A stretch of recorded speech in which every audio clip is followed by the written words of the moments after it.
शुक्रिया अदा करना बंद कर दो।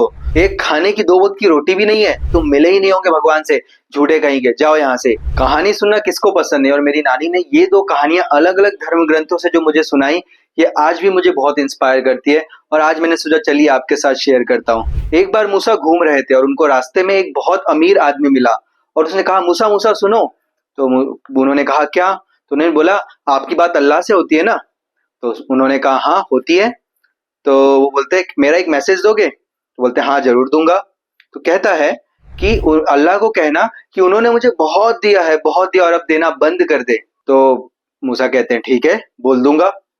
फिर मूसा थोड़ा आगे जाते हैं और उनको रास्ते में एक गरीब आदमी मिलता है। बोलता है मूसा मूसा मेरी बात सुनो। बोलता है हाँ क्या? तो वो कहता है कि मैंने सुना है कि आपकी बात अल्लाह से होती है सीधे। कहते हैं हाँ होती है, तुम्हारा भी कोई मैसेज है क्या? तो कहते हैं हाँ, अल्लाह से कहना कि कैसा जीवन दिया है, 2 वक्त की रोटी और तन को ढकने के लिए कपड़ा भी नहीं है, अल्लाह से कहना कि कुछ तो दे दे, थोड़ा सा तो दे दे। तो मूसा कहते हैं कि हाँ ठीक है, कह दूंगा। फिर मूसा अल्लाह के पास जाते और अल्लाह को बताते हैं कि वो एक अमीर आदमी था, वो कह रहा था कि उसको बहुत दे दे, अब देना बंद कर दो। तो आपको पता है अल्लाह क्या कहते हैं? अल्लाह कहते हैं कि उसको जाके कहना कि शुक्रिया अदा करना बंद कर दे। तो कहते हैं ठीक है। लेकिन फिर मूसा कहते हैं कि एक और आदमी मिला था, गरीब आदमी, जो कह रहा था कि उसको कुछ भी नहीं दिया। वो कह रहा था कुछ तो दे दो, कम से कम खाने की 2 वक्त की रोटी और तन को ढकने के लिए कपड़ा तो दे दो। तो अल्लाह पता है क्या कहते हैं इस बार कहते हैं कि उससे जाके कहना कि शुक्रिया अदा करना चालू कर दे, तो उन दोनों की इच्छाएं पूरी हो जाएगी।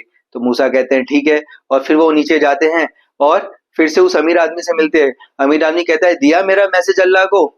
तो कहते हैं हाँ दिया। तो क्या कहा उन्होंने? तो बताते हैं उन्होंने कहा कि तुम शुक्रिया अदा करना बंद कर दो। तो वो अमीर आदमी कहता है कि ये तो मुझसे ना हो पाएगा, अल्लाह ने मुझे इतना कुछ दिया है और मैं शुक्रिया कैसे ना करूं, मैं तो शुक्रिया करूंगा, ये पॉसिबल नहीं है। तो ठीक है, मूसा चले जाते हैं। फिर उस गरीब आदमी के पास जाते हैं, वो भी पूछता है आपने मेरा मैसेज अल्लाह को दिया? तो कहते हैं कि हाँ दिया। तो क्या कहा उन्होंने?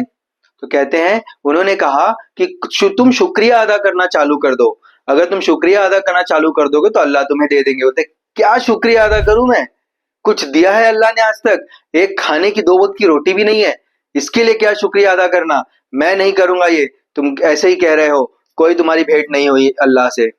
ऐसे जब देखते हैं मूसा, तो मूसा को समझ में आ जाता है कि इस अमीर आदमी के पास इतना क्यों है और इस गरीब आदमी के पास कुछ भी क्यों नहीं है। सिर्फ एक जो फीलिंग ऑफ ग्रेटिट्यूड है, ये बहुत जरूरी है हमारे जीवन में। तो ये पहली स्टोरी जो मेरी नानी ने सुनाया था। और दूसरी स्टोरी इसी लाइन में मैंने जो सुनी थी और जो मुझे आज भी बहुत इंस्पायर करती है, कि एक बार ऐसे ही नारद मुनि, आप सब नारद मुनि के बारे में जानते हैं कि वो एक जगह टिकते नहीं, इधर से उधर घूमते रहते हैं और भगवान का जो मैसेज है, संदेश है, अलग अलग लोगों तक पहुंचाते रहते हैं। तो एक बार ऐसे ही नारद मुनि जा रहे थे और उनको रास्ते में एक ब्राह्मण मिलता है जो कि बहुत ज्यादा प्रगाढ़ पंडित होता है, उसे सारे वेद शास्त्र याद होते हैं, सबका ज्ञान होता है। और वो जैसे ही नारद मुनि को देखता है कहता है प्रणाम नारद मुनि। तो नारद मुनि कहते हैं प्रणाम। कहते हैं कि आप तो कहीं भी जा सकते हैं, विष्णु जी के पास भी जाते हैं, तो क्या आप मेरा एक प्रश्न उनसे पूछेंगे? तो कहते हैं हाँ पूछूंगा। तो वो बोलता है उनसे पूछना कि वो मुझे अपने धाम, अपने पास कब बुला रहे हैं। तो नारद मुनि कहते हैं ठीक है। फिर वो थोड़ा आगे जाते हैं, उनको रास्ते में एक मोची मिलता है जो कि अनपढ़ होता है, उसके पास कोई शिक्षा नहीं होती है, वो वेद शास्त्र याद करना तो क्या, उसे पढ़ना भी नहीं आता है। और वो भी नारद मुनि को देख के प्रणाम करता है रिस्पेक्टफुली और पूछता है कि आप विष्णु जी के पास जाएंगे तो मेरे एक प्रश्न का जवाब लेके आएंगे? तो कहते हैं हाँ। तो बोलता है उनसे पूछना कि वो मुझे अपने पास कब बुला रहे हैं। तो नारद मुनि कहते हैं ठीक है, पूछ लूंगा। फिर नारद मुनि घूमते घूमते अपनी वीणा बजाते बजाते विष्णु के लोक में पहुंचते हैं और भगवान विष्णु से पूछते हैं, भगवान मुझे पृथ्वी लोक पर एक प्रगाढ़ पंडित ब्राह्मण मिला था और वो पूछ रहा था कि आप उसको अपने पास कब बुला रहे हैं। तो विष्णु भगवान ने जवाब दिया, उसे कह देना कि अभी उसे कई जन्म लगेंगे, अभी तो उसको वहीं पर रह के अपनी साधना करनी है। फिर नारद मुनि पूछते कि मैं एक मोची से भी मिला था जो अपना काम दुकान पे बैठ के जूते वगैरह सिल रहा था, उसने भी यही प्रश्न किया कि आप उसको कब बुला रहे हैं अपने पास। तो कहते हैं उसको जाके जवाब देना कि इसी जन्म में वो मेरे धाम में आ जाएगा।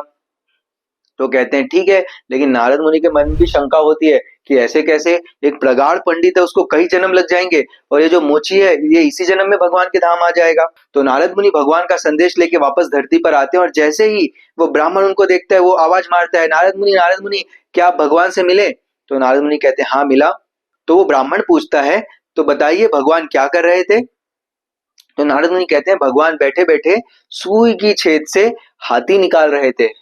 ये क्या मजाक है, हाथी निकाल रहे थे, अच्छा ठीक है छोड़ो, बताओ कि भगवान मुझे कब बुलाएंगे अपने पास? तो नारद मुनि कहते हैं कि भगवान ने कहा कि तुम्हें भी बहुत जन्म लगेंगे, इस पृथ्वी पर ही तुम्हें रहना पड़ेगा। लेकिन क्या झूठ कह रहे हो, एक तो पहले झूठ बोला कि भगवान सुई की नोक से हाथी निकाल रहे थे और उसका ऐसे बोल रहे तुम मिले ही नहीं होंगे भगवान से, झूठे कहीं के, जाओ यहाँ से। उनको डांट फटकार देता है। फिर नारद मुनि को क्या है, वो तो भगवान का संदेश लेके घूम रहे, तो आगे बढ़ जाते हैं।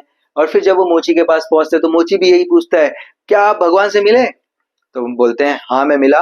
क्या कर रहे थे मेरे भगवान?